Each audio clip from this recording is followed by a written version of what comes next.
This afternoon, I'm happy to introduce Hosffman Ospino for a number of reasons. Dr. Hosffman Ospino I was in doctoral studies very briefly. He finished when I was at Boston College.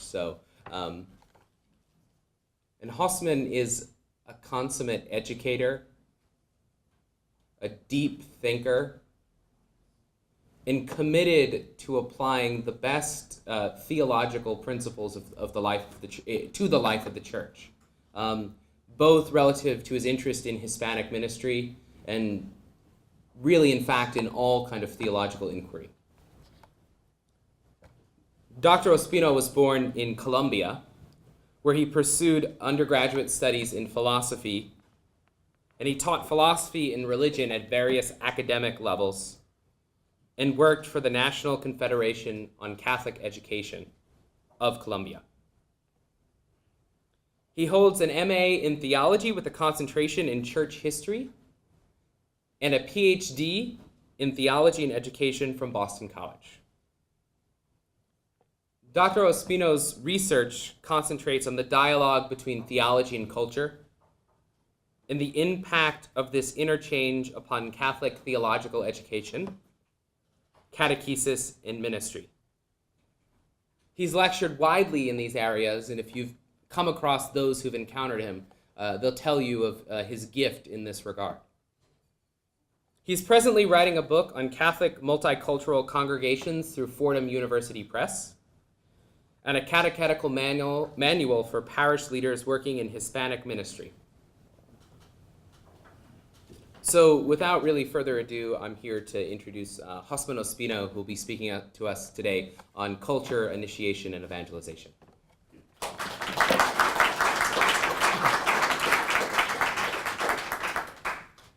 Well, thank you very much, Tim, and always a pleasure to be part of conferences like this one. No? I'm not a liturgist by training, but certainly as a good Catholic, practicing Catholic, the liturgy is very dear to me. Plus, any conversation about faith and culture eventually leads us into this world of liturgical life and spirituality.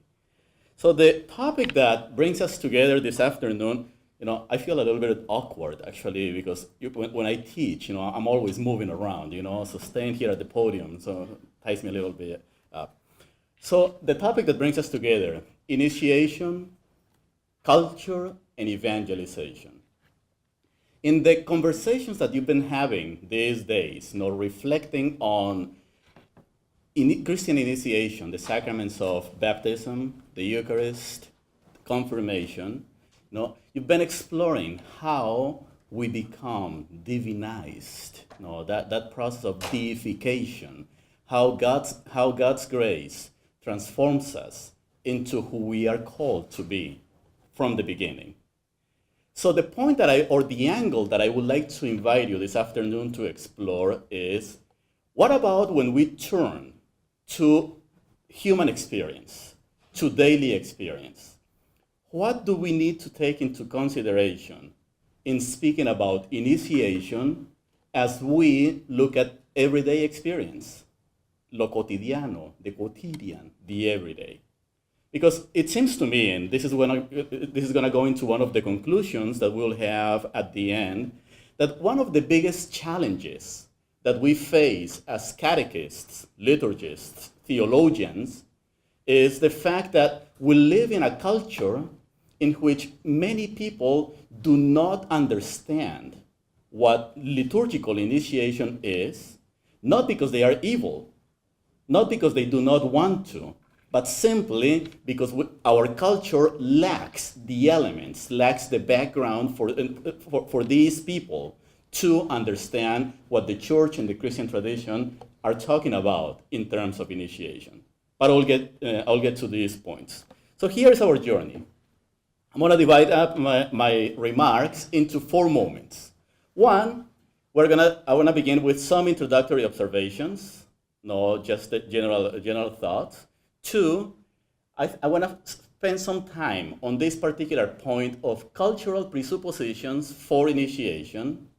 Thirdly, initiating Christians in our U.S. culture, or actually we should say cultures, because there is not such a thing as one U.S. culture.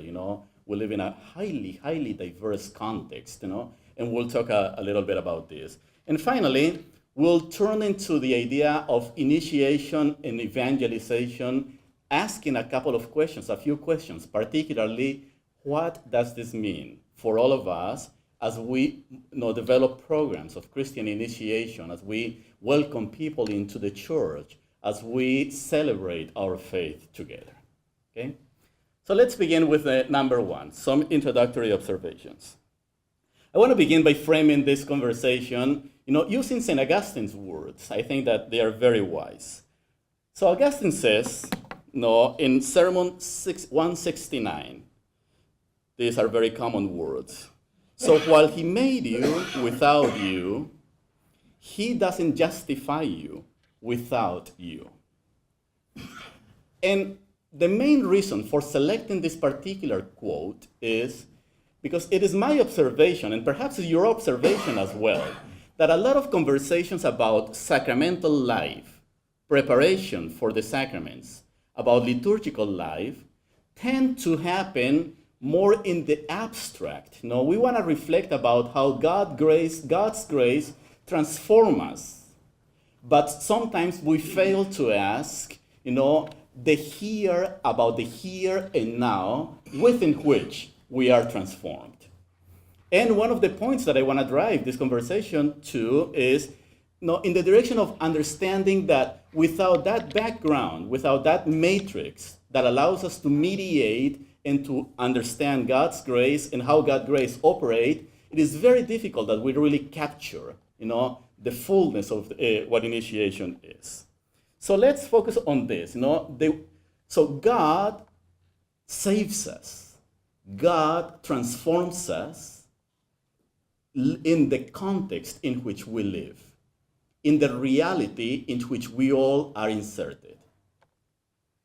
So this, translated into scholastic theology, and many of us are familiar with this kind of thought, particularly if you're working on Thomistic theology, scholastic theology. But Albert the Great, proposed this idea, or actually is famous for proposing this idea, which has been picked up by several theologians down the road.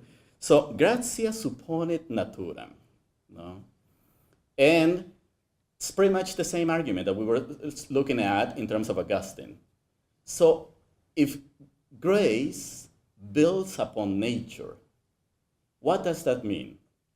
One, it means that before we start talking about any sort of transformation, there needs to be a series of presuppositions that we need to engage about everyday experience. One of them is that the created order is good, and this is very important for us. So the created order is good because God is its origin and sustains it. Okay? Very straightforward. This is Catholic theology, Catholic liturgy 101. But sometimes we forget about it. Okay? Sometimes we forget about these things. So we begin with the presupposition that the created order, that the one who is to be transformed, is good. There is an inherent goodness in the person. And at the same time, we're not only inherently good, but we are also capable of the good, So that transformation that we speak about in initiation through grace, sacramental initiation through grace, is not something that is forced upon us. As a matter of fact, we are wired to be transformed in a particular context. Second, the human person is capable of receiving God's grace, which I already mentioned.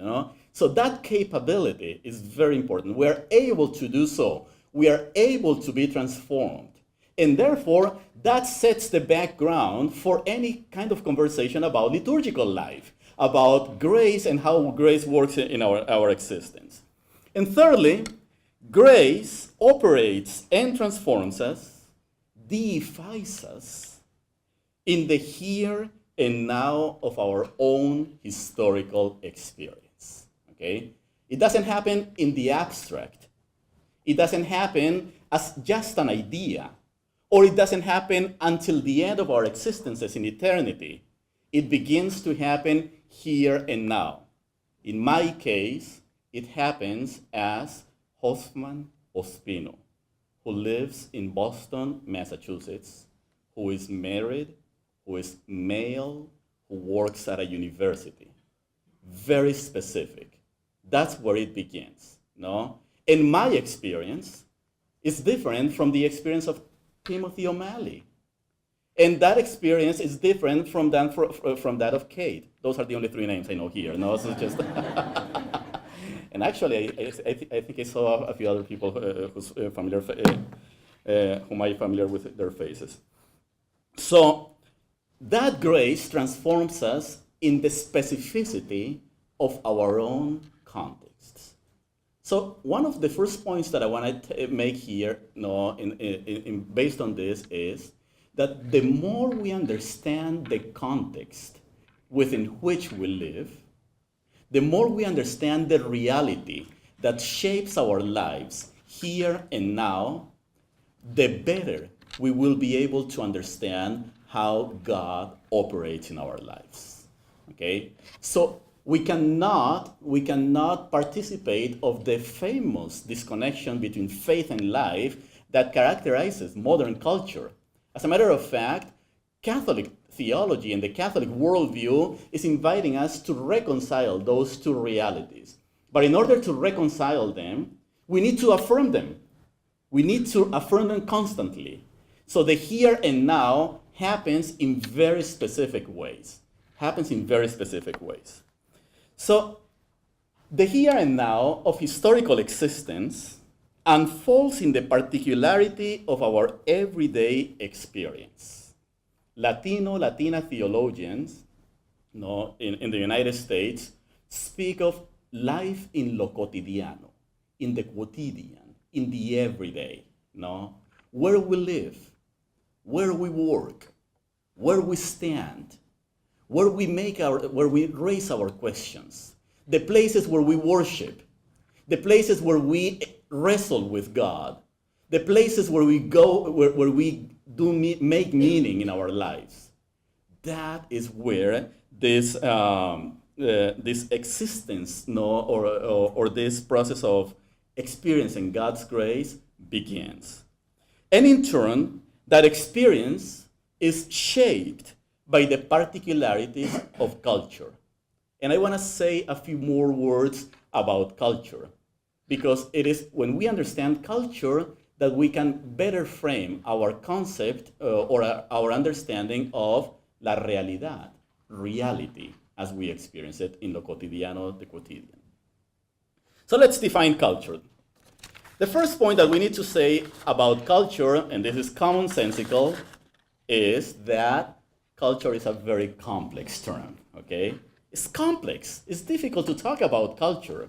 In my work, I've been trying to look for the best definitions of culture. And a number of years ago, at the library, when I was at the library at Boston College, beautiful library, excellent works on cultural studies and so forth, I thought that I was, pioneering this exercise of pulling together different understandings of culture. So I found myself with a book about 500 pages, long, and the book is very straightforward. Definitions of culture. So it was 500 pages of people everywhere, in theology, in religion, in anthropology, in sociology, talking about culture. Some of them coincide. Some of them simply disagree. So culture, there is not a monologous, or is not a homogeneous, the understanding is not homogeneous. Culture is complex. Why? Because when we speak of culture, we're speaking about our lives here and now. Lives here and now. When we speak of culture, we're speaking about the complexity of who we are as we enter in relationship with others. When we speak of culture, we're talking about our own ideas, the ideas with which we understand the world, but also the ideas through which we are understood. So hence the complexity. There are we can name three prevailing understandings of culture. So in the past, one of those interpretations of culture has to do with the idea, or culture was primarily reduced or understood as a series of skills, no? The skills that an individual would possess, no? And acquire through education or fame or money, for instance, no? So the more education you would receive, therefore you would become a cultured person.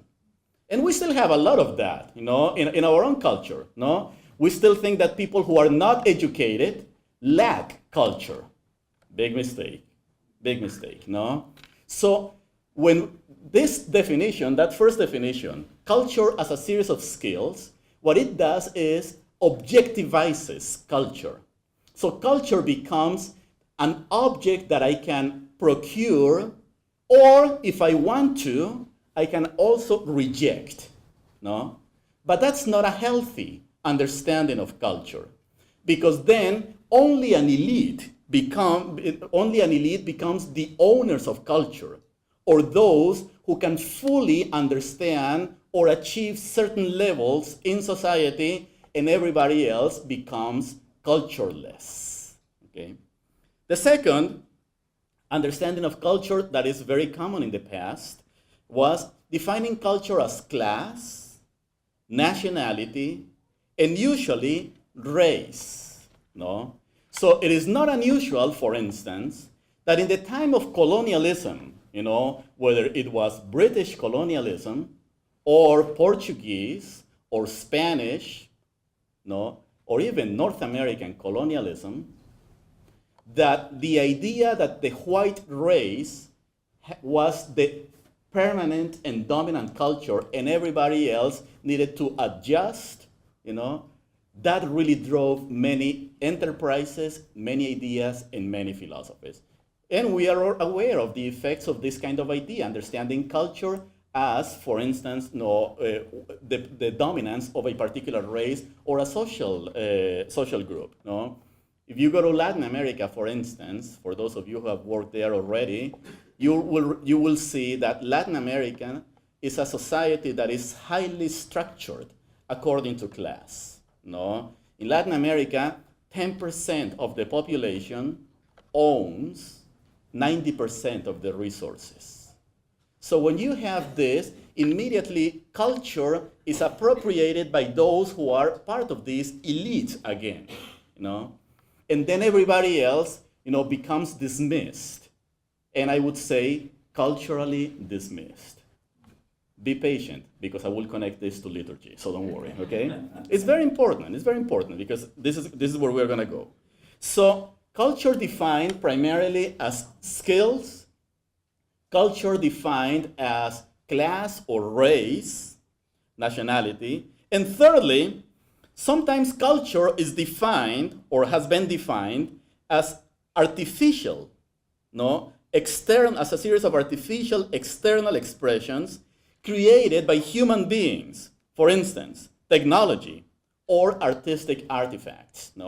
So when we go, for instance, through the streets of San Antonio or New York or Miami, and we go into the galleries, the artistic galleries, it is not unusual for us to say, I'm getting some culture, isn't it? When you go in Boston to the symphony, you say, I'm going to the Boston pubs, I'm a cultured person, because the production of these beautiful works of art, whether it's music, painting, architecture, has been traditionally defined as culture. But what about when the poor, are listening to salsas and merengues, or polka? What about when do we call that art? Do we call that culture? No. Is only the work of Botticelli part of culture, or should we also treat the street artists that we find in many of our neighborhoods as also women and men developing elements of culture? So it becomes fuzzy because societies have been divided throughout history, thanks to their understanding or lack of understanding or misunderstandings about culture. And all this is important, we will see, because how we define culture will likely shape the way we define how God becomes present in our society. Let me just give you an example. If an element of culture, for instance, if an element of culture is perceived as ugly, without value, most likely the conclusion will be that God cannot be present there. If a race is perceived as ugly, as invaluable, or without value, therefore we will see, or we will conclude, and many have concluded, that certain races could not embody God's grace. No? That was one of the biggest debates, for instance, in terms of racism against Africans. Or if you're studying in the history of colonization from Spain into Latin America, that was one of the first major debates. Are these beings human beings? Are they human? So without a healthy understanding of culture, how God's grace and how we are divinized or how we are deified through the sacraments, through initiation, will not be adequately understood. So what would be a good way then to define culture? And again, there are thousands of definitions about culture. I want to propose you mine, so hopefully when the work gets edited, 1,000 years from now, they will add my definition of culture here. So I believe, and I think that one good way of defining culture, and with this, I'm following more contemporary cultural studies theory. Cultural studies theory, are beginning to move in the direction of culture in the sense of a matrix. Culture, this morning, as a matter of fact, Professor Max was talking about the idea of baptism as a womb. Actually yesterday was baptism as a womb.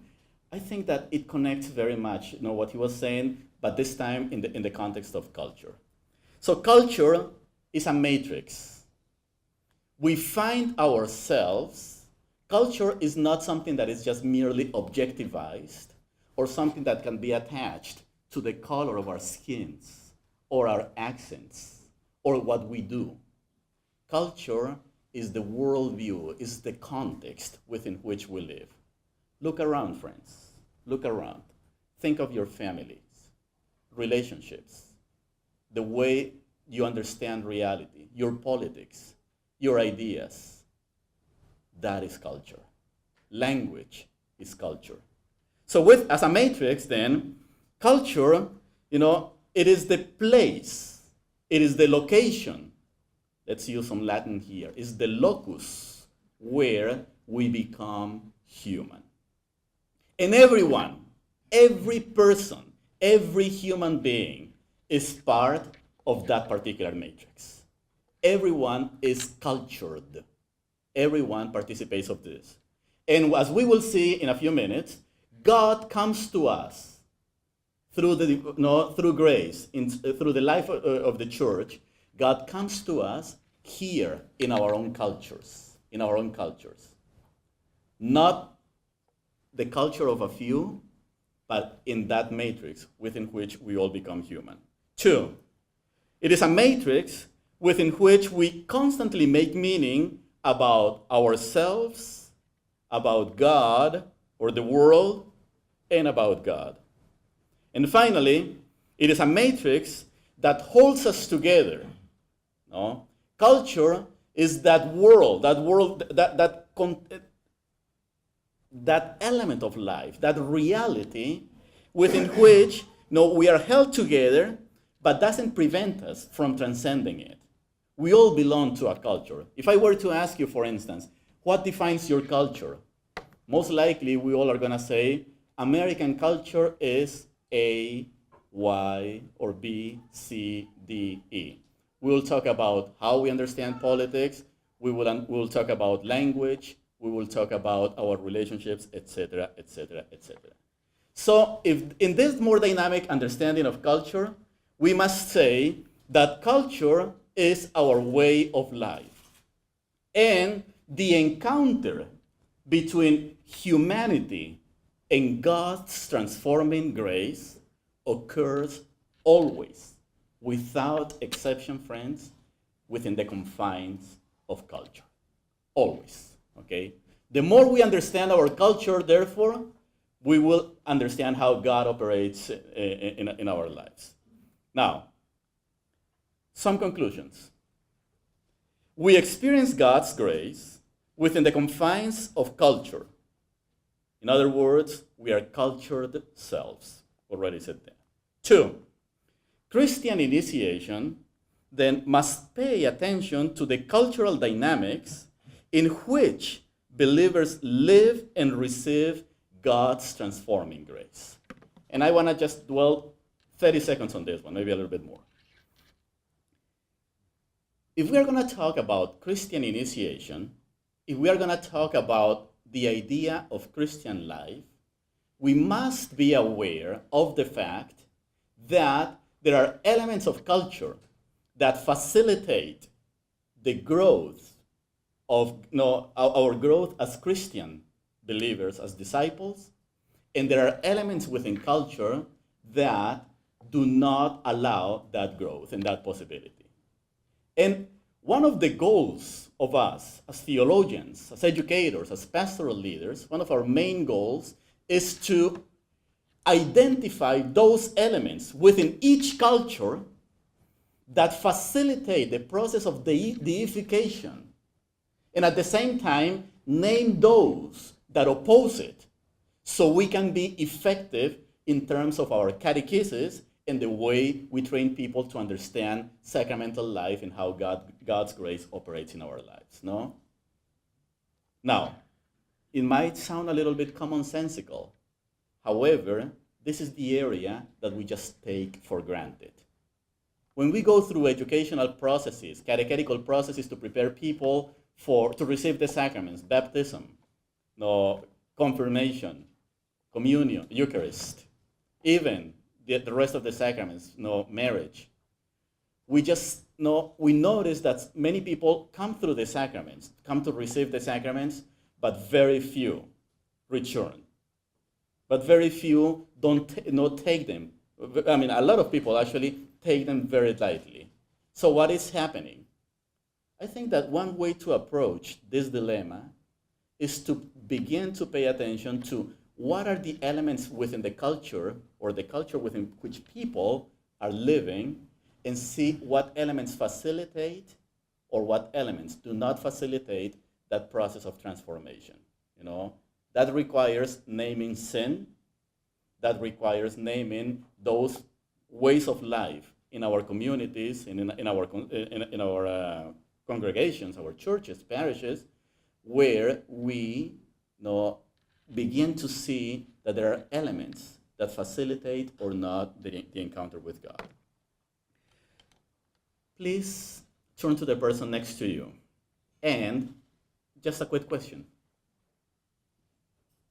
How would you say the average Catholic our average Catholics in our U.S. cultural matrix here in the United States understand or misunderstand tradition? What do people say in your communities about baptism? Briefly. 1 minute to do that. Okay, let's stop for a moment. So, in a few words, what do people say about baptism? Just in short words, or one word. A thing that I get versus a relationship. There you have it. Something I get. Very good, instead of a relationship. What else? So that's a misunderstanding. What else do people say about baptism? Insurance. Fair enough. Absolutely, yeah, insurance. Just in case, isn't it? It's just in case. Tradition. Sure. What else? Something we do. It's my parents were baptized. My grandparents were baptized. So, I mean, it makes sense that I and my children are baptized. What else? Yes? Perhaps more cultural than spiritual? More cultural is habit, no? It becomes a habit, absolutely. It's habitual, no? So we'll get to that. Next question, but let's change the sacrament this time. What about confirmation? What do young people say about the sacrament of confirmation? 1 minute, please. Very good.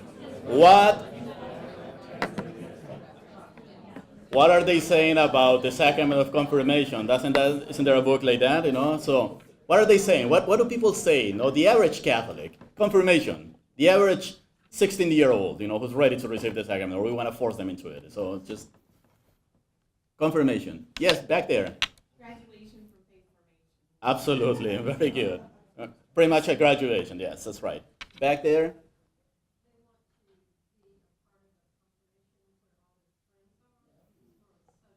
Social, absolutely. What else? Over here. Yep. You said personal affirmation of being Catholic, whereas they didn't have a chance to say it themselves when they were baptized. Very good. Okay, so we have personal affirmation. What else? Write a passage for the parents. Right, for the parents. Okay. Just cut me off. Got They on don't that. have to come back to church until they're. That's right. Okay, so pretty much an excuse. So this is the last thing I need to do before I get married or get buried. So just very good. One more. I teach high schoolers, and many of them think that they are now adults in the Catholic Church. This has made them an adult That's right. in the church. It has made us, So it makes us adults in the Catholic Church, and as adults we can choose not to ever return to church. It's just where am I? Okay, here we go. The Eucharist. What do they say? The average Catholic, people we meet every day in our classrooms, parishes, offices. What do they say about the Eucharist? 1 minute. Okay, let's see. What are they saying? What does the average Catholic say about the Eucharist? How people are interpreting in our communities? I would say there's an emphasis on the personal aspect, but a lack of emphasis upon the communal grafting together as the body of Christ. Okay, so in some cases, it's more, it's what I receive, but without much attention to the communal dimensions of the Eucharist. What else? Yes? It's an it and it's boring. What else? Yes? I gotta go. Absolutely, very good. But notice what you're saying about when I mentioned the word Eucharist.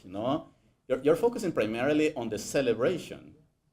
No, but actually, when we're talking about Christian initiation, we're talking about the actual reception of Christ's body. And Christ's body and blood. So, what do people say about Christ's presence in the Eucharist? My little 3-year-old, he always says, I want a piece of God. I want a piece of God. So there is a recognition, and this is important. There is a recognition that there is something sacred there, whether it's God or Jesus or something there. There is something there, People wouldn't dare to mess with it or desecrate it or spit it out or anything, unless you're sick. But other than that, there is a recognition that there is something sacred about the Eucharist. However, when you ask people, what's the sacred? What's so special about it? Many people, that's where the conversation will stop. Will stop. Why all this? Thank you for your thoughts, and thank you for being part of the conversation. But why all this? It seems that we live in a cultural context, and this is not unique to the United States. This is not unique to Euro-American Catholics or Latino Catholics or African American Catholics. This is all widespread, We live in a context within which our cultures, our many cultures, are beginning to lose the key elements that will allow people to name their faith, to name the principles upon which Christianity has been built over the centuries. Okay? And I will say a few things later on, but once the community, once a culture loses the ability to name a reality, that reality stops having meaning in the lives of those people. Okay? So this is important. This is why I gave you all these definitions of culture. These past definitions. So if culture is a matrix, it is a matrix within which we make meaning. But if this matrix becomes defective or hostile against Christianity, it doesn't matter how many catechisms we ask people to read. It doesn't matter how many times we force people into being initiated, In the place, in the city where I live, for instance, actually where we worship, there is this parish that brags every year of welcoming, more than 150 people into the Catholic Church at Easter, which is great.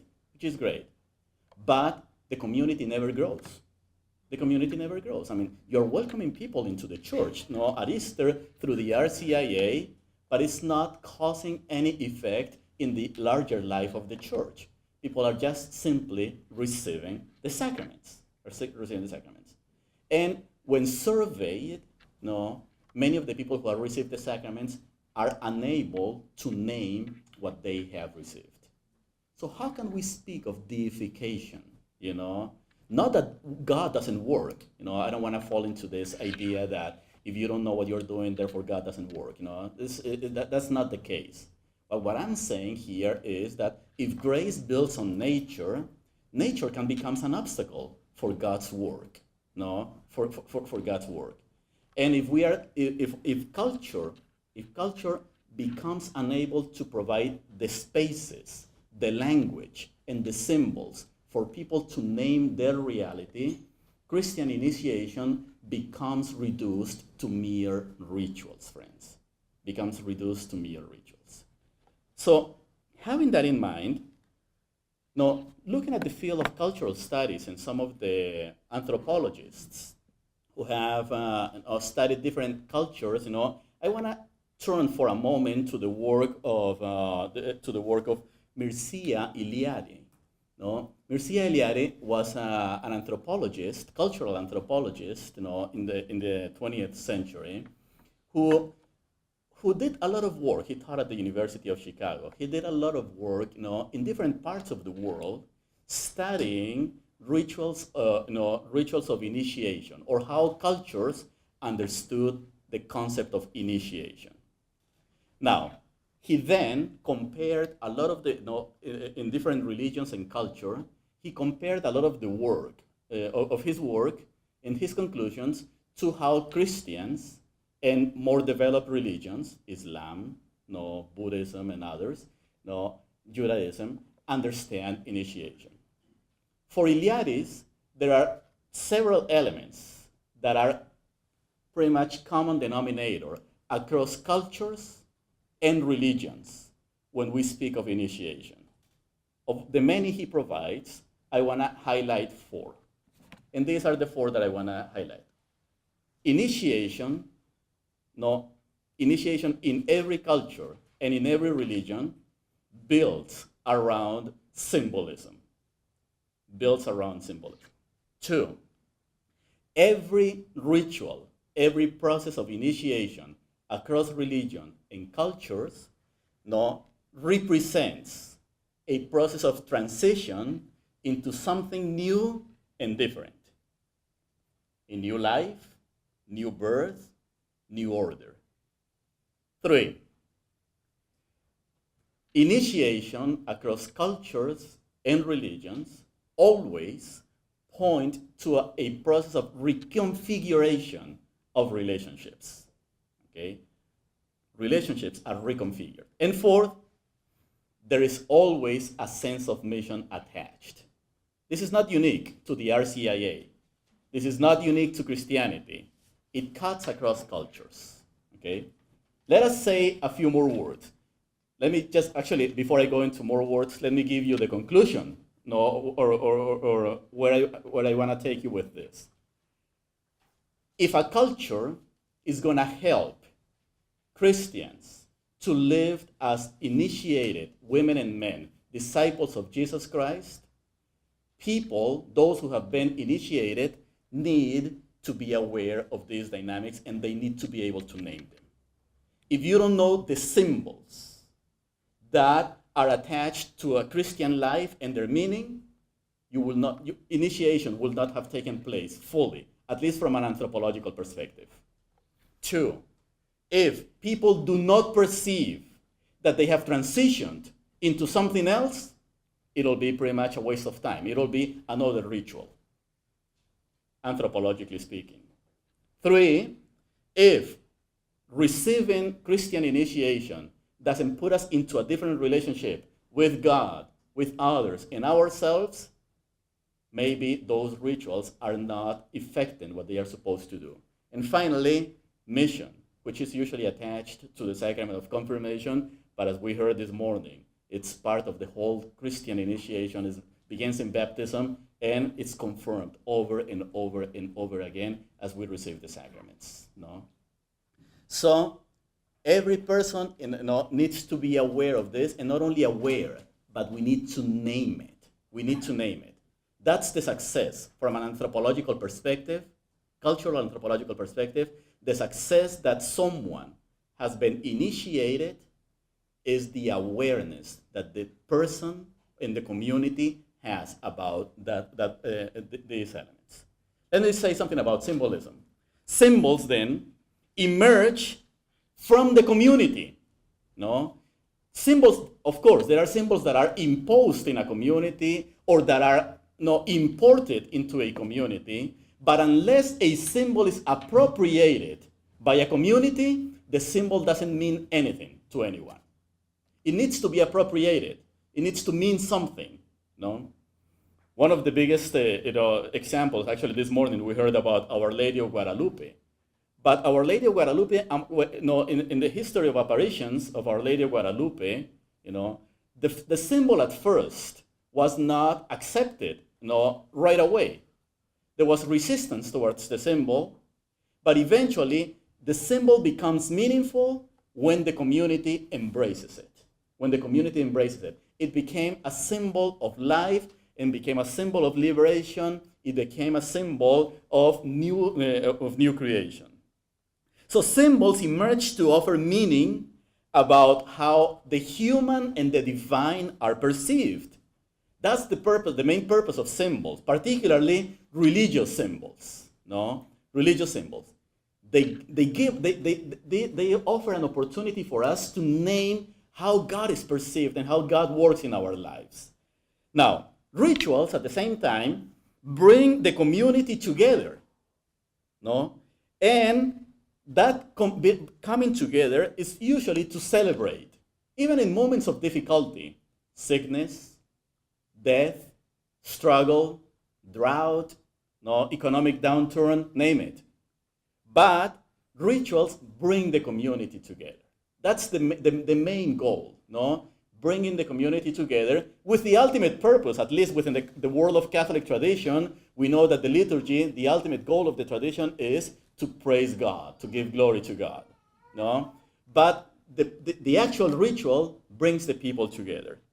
So we can say here that the existence of symbols and rituals always presupposes a community of interpretation. So if the way we understand how God operates in our lives, if the way we come together through rituals, come together to celebrate is through rituals, therefore the community must be able to interpret the meaning and the purpose of those symbols and rituals. And here, I'm making a plug here to catechesis. This is where catechesis begins, friends. This is where catechesis actually finds its own home. Catechesis is an exercise of helping the community walking with the community to understand the symbols that give life. Paul Tillich, Lutheran theologian, no, said that when a symbol lacks of a community that interprets it, the symbol disappears. The symbol dies. Okay? When we look at the Eucharist, when we look at baptism, when we look at confirmation, it seems, my friends, that we are in a culture in which increasingly more and more people are unable to name and interpret their symbols and their rituals. I don't think that these sacraments or initiation is are going to die, but they can severely can be severely undermined. Look at what's happening in Europe, for instance, with the process of secularization. That's the whole point. What's secularization? Secularization, there are some elements of secularization that are really hostile towards religion. But most secularization, I mean, one interesting work to read actually on this is Charles Taylor's, forgot the name, A Secular Age, So Charles Taylor's, that's his biggest point, Secularism, there's militant secularism. There are those academics and intellectuals and political leaders and many everywhere, some theologians as well, but that are against the religion, the religious. But that's a small number. That's a small number. But secularism, per se, the largest expression of secularism or secularity in our Western societies is simply the inability of our societies and our cultures to name the meaning of the symbols and rituals that sustain, that hold religion, that hold the religious aspect. Once the Eucharist doesn't mean anything to you, it becomes just a gathering of people who just sing together, gather, clap a little bit, and eat a little cookie or something. That's it. It becomes like that. So once the confirmation can simply become a ritual of passage. For instance, in the Latino community, there's a conversation which is very interesting about the quinceañera. I don't know if you're familiar. For some of you, many of you should be familiar with the quinceañera. There are many Latinos, Latinas who give more importance to la quinceañera, this ritual of passage, than to confirmation. And for decades and decades and decades, Catholics in the United States, beginning with the bishops, many of them were reluctant to embrace la quinceañera as a religious ritual, But eventually, theologians, pastoral leaders realized that the only way to make la quinceañera meaningful and not undermine confirmation, or one of the only ways, was to make the connection with both. And as a matter of fact, the bishops of the United States came up with a very interesting ritual for la quinceañera, a series of guidelines. Actually, it's more than a ritual. It's a series of guidelines in which it is encouraged to bring together this passage of quinceañera to the sacrament of confirmation. Now, we may have all sorts of liturgical discussions whether that is appropriate or not. You are the experts here, But as I'm a practical theologian, I'm a religious educator, and that cuts it for me. I mean, it does it for me. It helps people in these communities to make a connection, because we have only two choices. Either we make the connection, or we simply leave the Latino community investing in la quinceañera and not paying attention to the sacrament of confirmation. So those are the practical decisions that sometimes we need to make, or pastoral decisions that we need to make in our own communities. So keep in mind, if there is not a community of interpretation, the symbol may die. The symbol is weakened. Second here, transition into something new. So in every culture, the rituals of initiation in every culture always point to this intertwining of death and life. We're moving into something new. And baptism is perhaps the most beautiful one. We participate. It's the Paschal mystery. We participate in the Lord's death and rise with Him, in His resurrection, in the waters of baptism. Second, There is a recognition that as human beings, we grow. We always grow, individually and communally.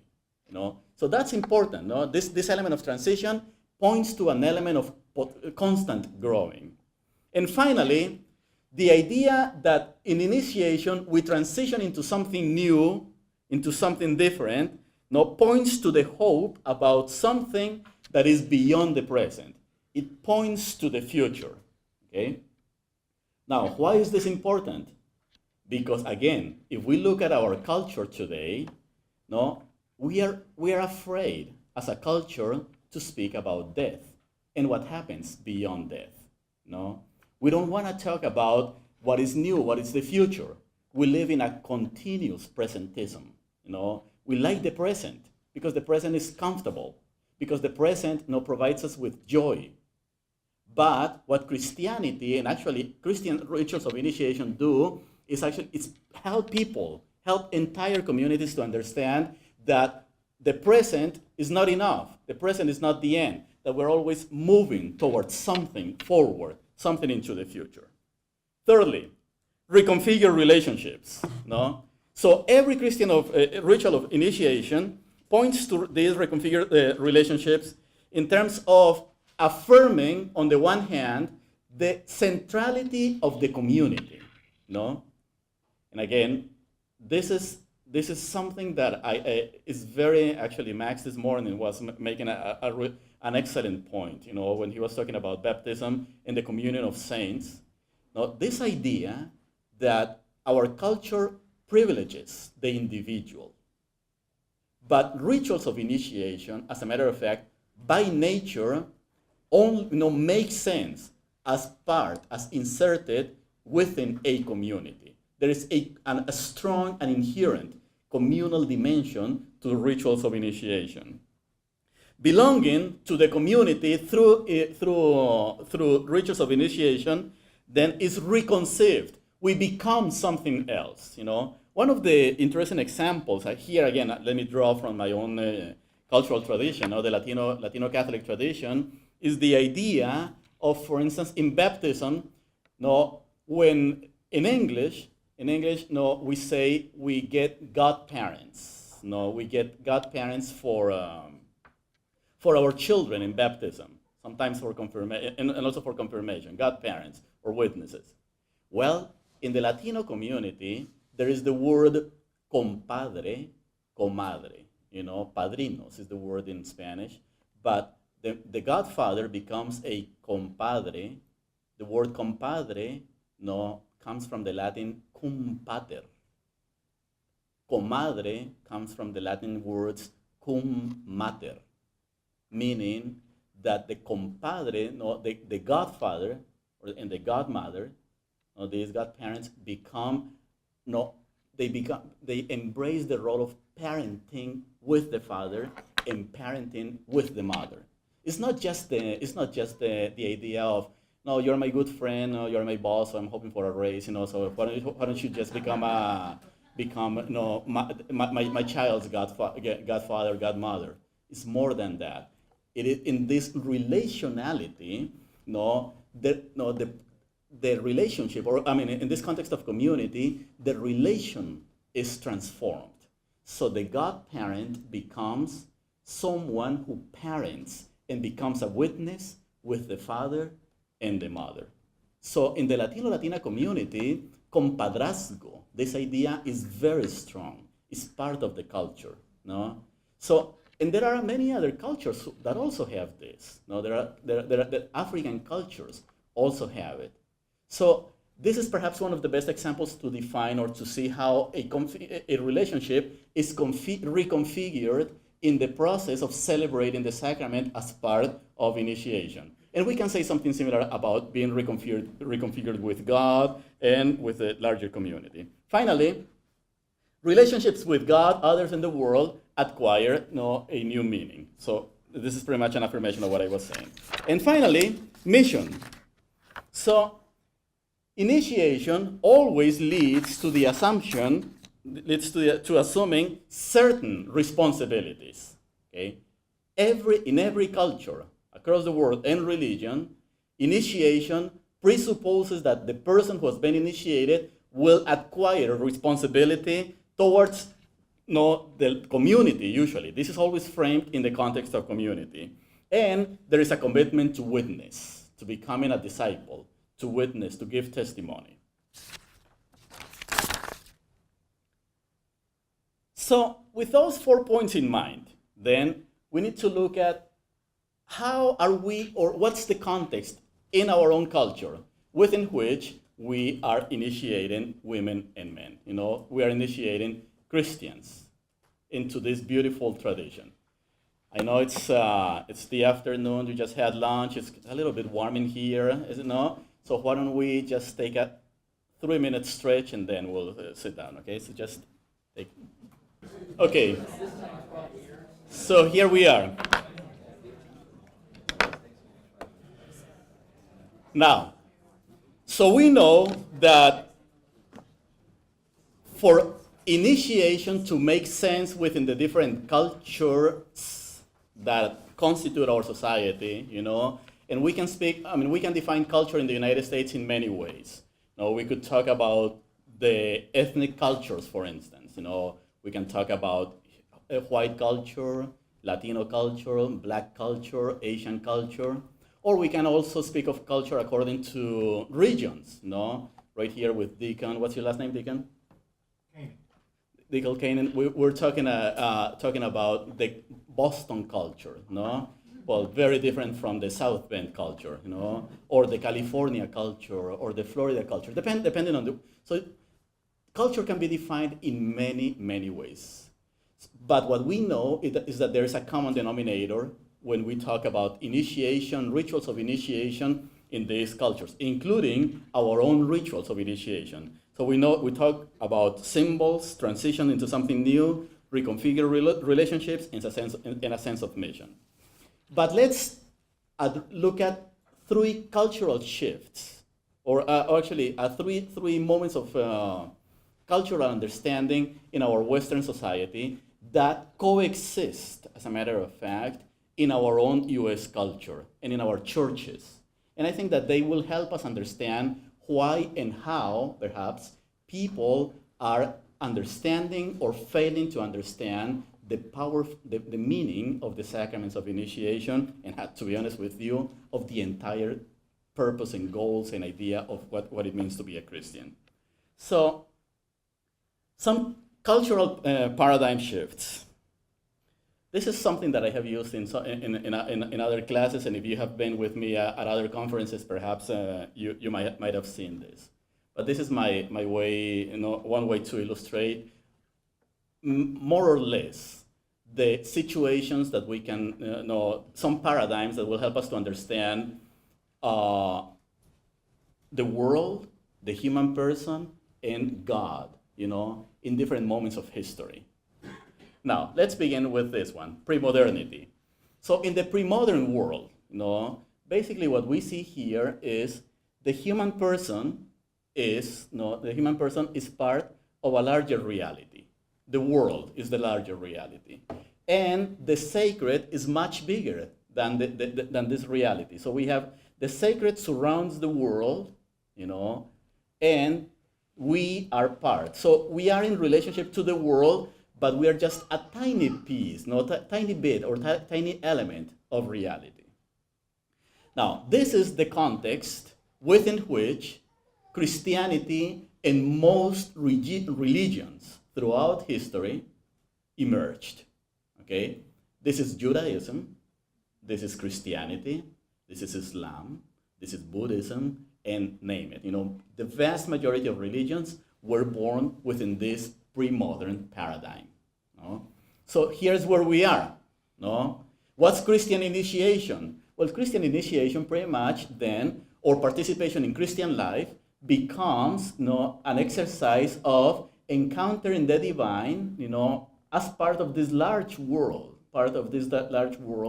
and the sacred every now and then enters into this reality, into the worldly reality. The world is finite, but the sacred is infinite.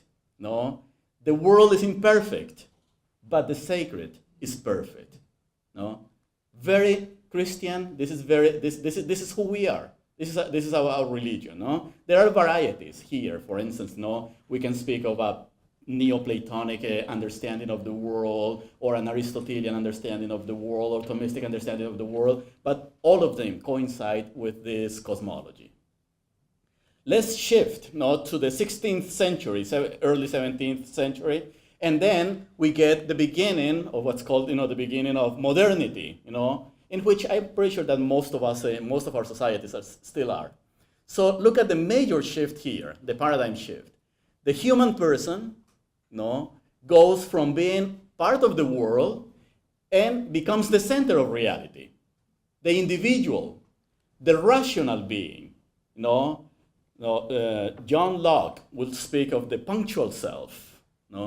So what we have here is the individual who controls the world. Technology, industrial revolution, the Renaissance, scientific revolution later on, the virtual revolution nowadays, with the internet and so forth.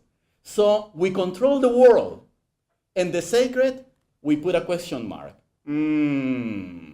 Feuerbach, Ludwig Feuerbach used to say that the sacred, and eventually Freud would pick on this as well, would say the sacred is simply a projection, it's a projection of our ideals, of what we want to be, what we would like to be, what we would like the world to be. So here you have. Now, how do we define initiation in this context?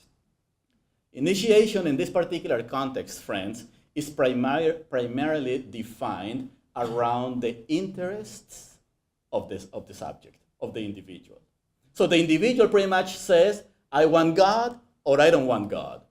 I want the sacraments, I don't want the sacraments. And thirdly, we have a postmodern. Here I'm simplifying, but I think this is just a way of engaging, understanding our conversation in a better way. So postmodernity, what we have is postmodernity became a little bit uneasy about the modern project.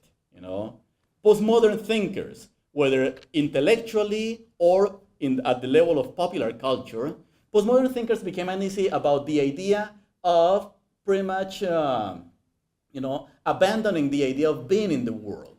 So what postmodernity does is somehow it returns to the idea that we are part of something, that we belong to something, to a community. But it will not be the community, for instance, change the world here for church, So it will not be just one church. It will not be just one community of meaning, but, it will be several communities of being. So belonging, initiation is not just one initiation. Initiation might make me a member of one community, but my life unfolds in the context of many communities. So I may choose, to be part of different communities, or outside of the community, and eventually coming to this one or this one or this one, be alone, be with someone. And where is the sacred?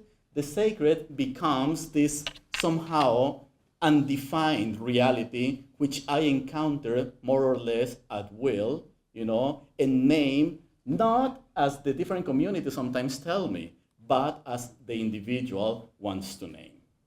Now, it is an oversimplification, but these are some major paradigm shifts within which people live today in the United States, in our society.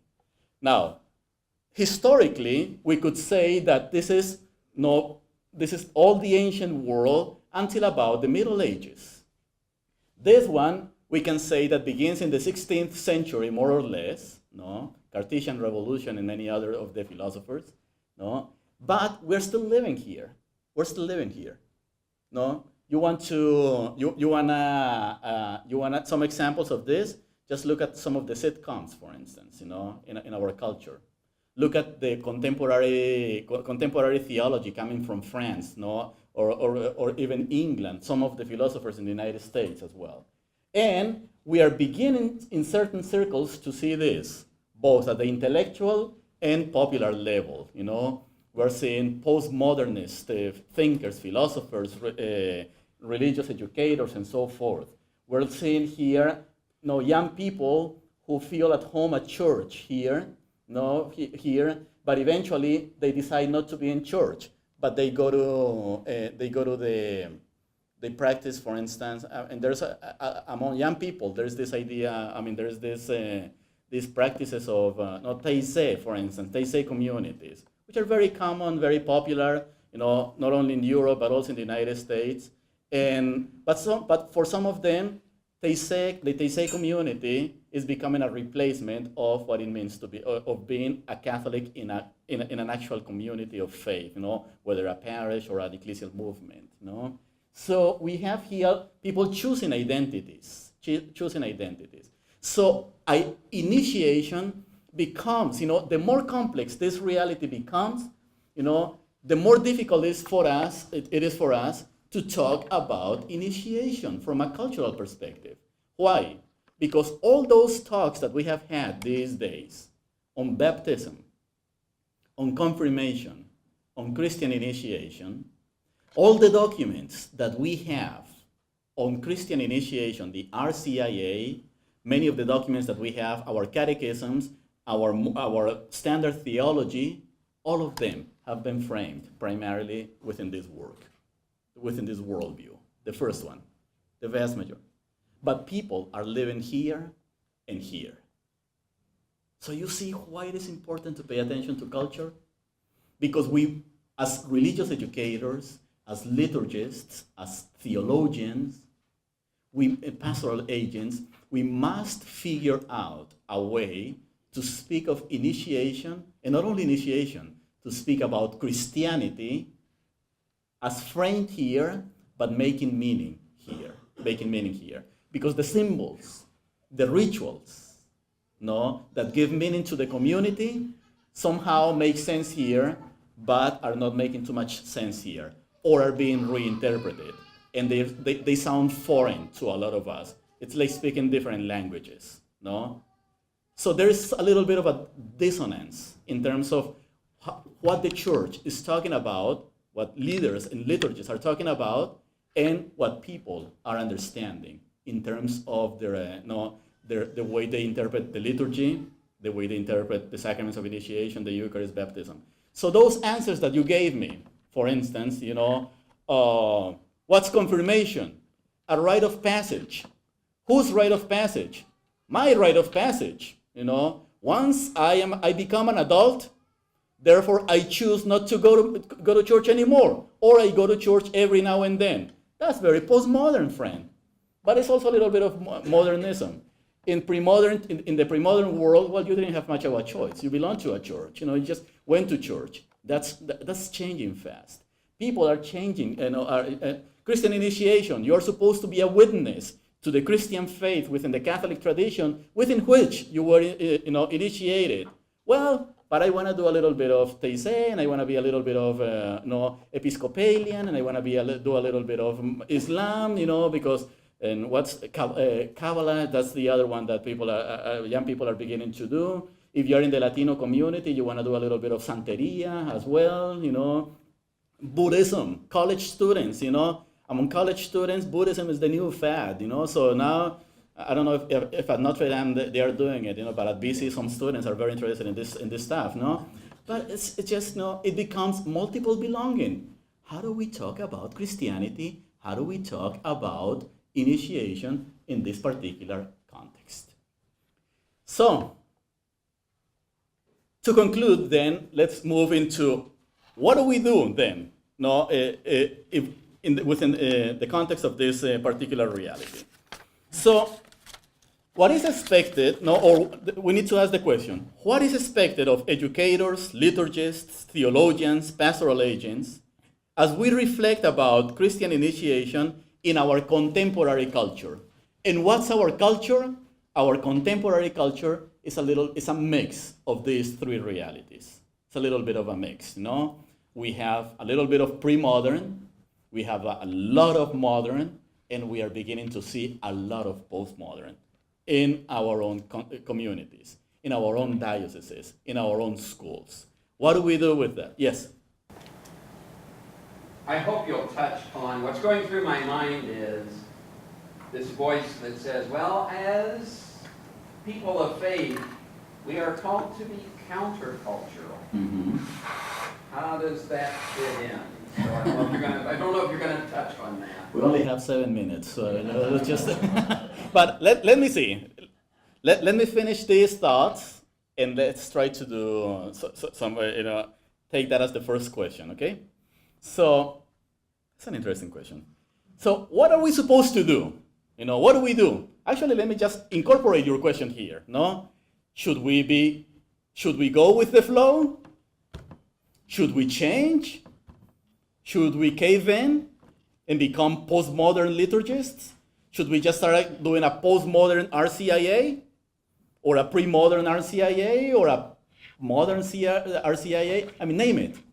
Or should we be countercultural? Should we just stand on where we are? These are our documents, these are our rituals, our symbols, our tradition.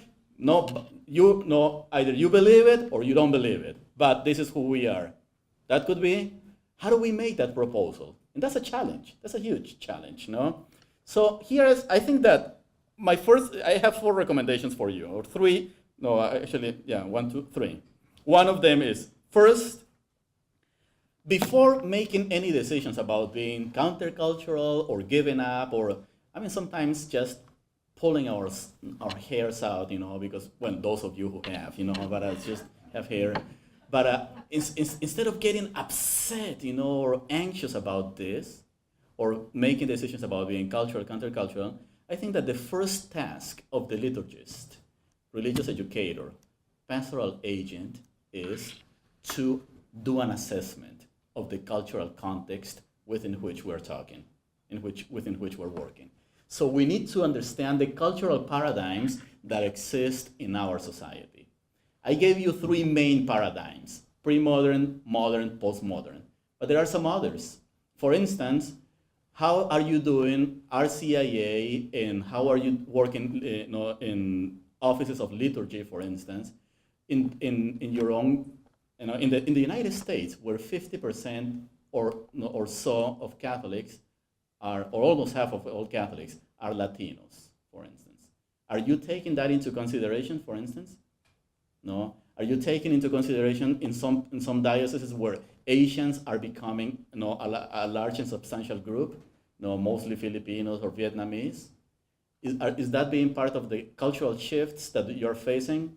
No. What do we do with the culture of secularism, for instance, that is beginning to pervade many of our own contexts? So we need to understand the cultural paradigms. There is no magic formula or answer, to be honest with you. But the best we can do is begin to assess the cultural landscape. If we are able to do that, then we will find the symbols, the rituals, and the language to engage people in conversation. 2, there are elements in every culture, that facilitate the process and understanding of Christian initiation. So, my friend, what's your name? You asked the question? John. So, actually, that was a very, very timely question because it connects with a lot of this. So, I think that the idea of being countercultural could not be taken too radically, because if countercultural is defined as let's dismiss these cultural shifts and stick to our own guns, well, we're going to be missing a lot. The Second Vatican Council always invited us to be attentive to look for the seeds of the word, for the seeds for the presence of God in the different cultures. And I think that this is going to be one of those.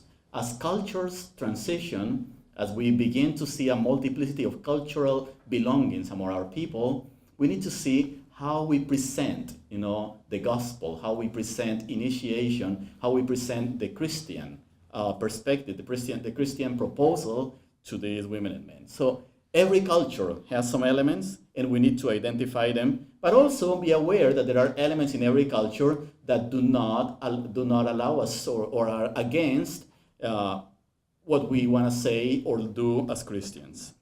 Thirdly, it is important that we help Catholics, no, our contemporary Catholics, to heal the dissonance between what the church teaches about about initiation, and what people in their cultural contexts understand or do not understand about it. Okay? So my invitation here is that as liturgists, no, people who care about the liturgy, you need to put on your hats of healers, educational healers, and you need to help people to walk with people where they are. You know, if people have embraced a postmodern understanding or a secular understanding, you know, I loved actually the language that the bishops gathered at the synod in 2012 last year on the new evangelization were using. You know, and actually that was introduced by Pope Benedict at some point. But they were talking about engaging people in the court of the Gentiles. You know, I mean, they're speaking mostly about those who are not Christians or who are non-believers. But I think that it applies even for our own people. You know, we need to walk with it where the people are, see how they are understanding their own reality about witnessing, about being transformed by God, and help healing the dissonance, you know, that they have. So the new evangelization, if we're going to talk about a new evangelization over the next few years, perhaps decades, it needs to be an evangelization that, one, and here I quote, it needs to be new in its ardor, new in its passion, new in its fire. Two, needs to be new in its methods. If the methods that we have used are not working, what do we gain by imposing them, you know, by force? I'm not saying that we need to change them, but we need to be more creative as to how we introduce, you know, catechesis in preparation for the sacraments. You know, we can leave the rituals pretty much, you know, untouched, but it's how we introduce people to the rituals. That's the key. And how do we do the follow-up so people actually embrace their missionary dimension? Second, here we must remain attentive to how various communities in our church interpret symbols, transitions, relationships, and mission. The new evangelization, if you pay attention to what's being said, to the documents that are emerging out of this context, the new evangelization, as a matter of fact, is not much about being antagonistic. The new evangelization has actually, the way I'm reading it, and I may be mistaken, you can disagree with me, but the way I'm reading the new evangelization is, one, it is a dialogical approach. It's more dialogical. And two, it is an invitation to reintroduce what we believe. It's more than saying you're bad and I'm good, or I'm good, you're bad, whatever. But it is about saying, this is what I believe, giving witness. Christian initiation is the best way to do it, but I think that if we are going to do it, we have to do it well. And in order to do it well, we must understand our own culture. Thank you very much.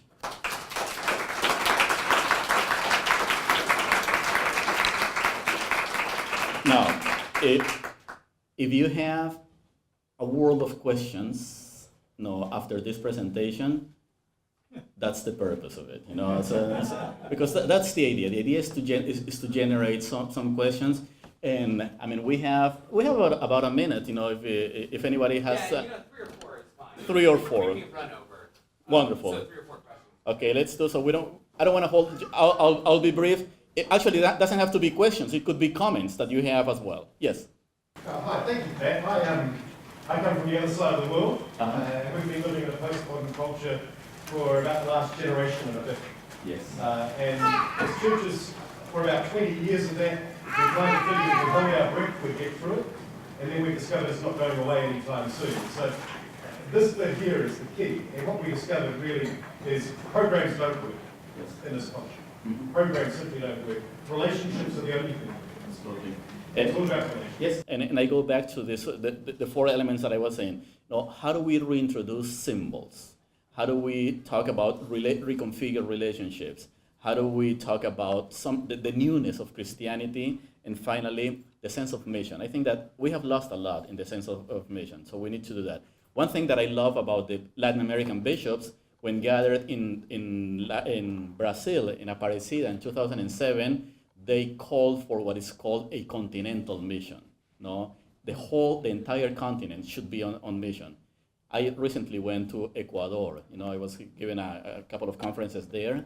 It's amazing how fired up people are. And when I return to the United States, I always ask, how come we haven't embraced the continental mission yet? That needs to happen at some point. 2. Anyone else? Comments? Further observations, recommendations? You're tired. Okay, friend.